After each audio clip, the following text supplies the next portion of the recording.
আমাদের ডাকাডাকি করছে, ঘরেতে বাই করছে, কইরা মারধর করছে। কারা কারা এটা এটা নামগুলি কও, কারা কারা নাম পিছে? আমরা বাই করছি। আমি করছি।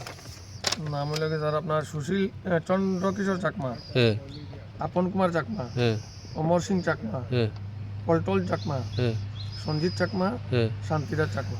তারার বাবার নাম আপনারা জানেন তো? হ্যাঁ হ্যাঁ বাবা নাম। এবং কোন বিষয় নিয়ে আপনারা মারধর করছে, কি বিষয় নিয়ে? ওইখানে বোল্ডারের কাজে আমরা একজন মালিকের কাজ করি, ম্যানেজার হিসাবে কাজ করি। হ্যাঁ। ওই কাজে তারা আমরা মালিকের কাছে পয়সা টয়সা চাইছে, ওরা মালিকে হ্যাঁ তার লগে দেখা করছে না, হ্যাঁ। ওই থ্রুতে আমরা লগে ইয়ে করছে আর কি। আপনারা কি কাজের স্পটে গিয়া পিছে নাকি আপনারা বাড়ি করে গিয়া? স্পটের থেকে আমরা এর আগে 2 দিন আগে আমরা এখানে মারবো টারবো করে আমরা কাজের স্পট থেকে বাগাইছে তারা। হ্যাঁ আমরা বাগাইছে, এরপর আমরা তো কাজের স্পটে গেছি না, এটা তারা আমরা মালিককে জানাইছি। এরপরে আমরা বাসা বাড়িতে গিয়েছে, আমরা এইরকম অ্যাটাক করছে আর কি। আচ্ছা। সুশীল কুমার চাকমা যার বাসা থাকি আমরা। সুশীল কুমার চাকমার বাড়িতে কোন জায়গায় এটা? এটা আপনার ওই বাগান বাড়ি। বাগান বাড়ি। আচ্ছা, ওই লোকগুলি ওনারা কি কোন দলের সমর্থক বা তারা এটা আপনারা জানেন তো?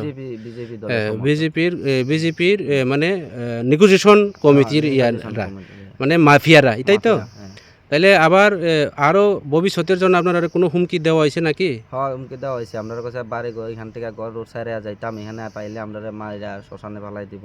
আচ্ছা, তারার যে ডিমান্ডগুলি কি, কারণটা কি কি তাদের যে ডিমান্ডগুলি মালিকরে যে ডাকছে এটার কারণগুলি কি? নাকি তারার কোনো নেগোসিয়েশনের তারা প্রত্যেকটা কাজের মধ্যে তারা কমিশন নেই নাকি?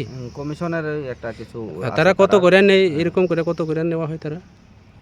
তো কইতে না, তারা ওখানে টাকা চাইছে, এখন কত চাইছে তো মালিকের কাছে আচ্ছা, চাইছে। এটা মালিকই জানে। মালিকের জন্য। ঠিক আছে, ধন্যবাদ।